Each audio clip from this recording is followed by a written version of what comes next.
Ketua Umum DPP Gerakan Rakyat Indonesia Bersatu atau GRIB Jaya Hercules Rosario Di Barsal membela Joko Widodo dalam polemik tudingan ijazah palsu Presiden ke-7 tersebut.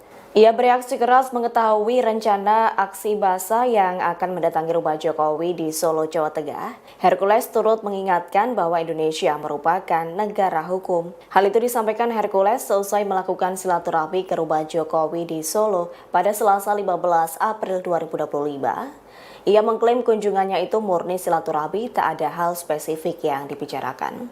Terkini Hercules meyakini bahwa ijazah Jokowi asli lantaran selama menjabat wali kota Solo, Gubernur DKI Jakarta hingga Presiden RI, ijazah tak pernah bermasalah.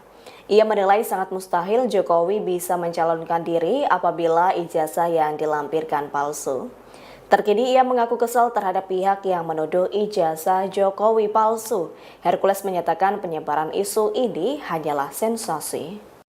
Tadi dengan Bapak dari Bapak ini Bicaranya apa aja, Pak? ya silaturahmi teman lama dari zaman jadi gubernur ya dari depan sih nggak mungkin lah jadi wali kota, dari gubernur jadi presiden dulu lah. Jadi nggak usah kita cari masalah untuk bikin sensasi, bikin gaduh gitu lah. Intinya ijazah itu mulai dari wali kota Solo. Berarti pakai ijazah kan? Habis wali kota Solo gubernur DKI, pakai ijazah kan? Habis gubernur DKI gubernur, pakai ijazah kan? Itu pacu, kepalanya yang pacu gitu.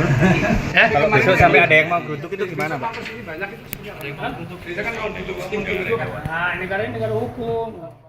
Download Tribun X sekarang, menghadirkan lokal menjadi Indonesia.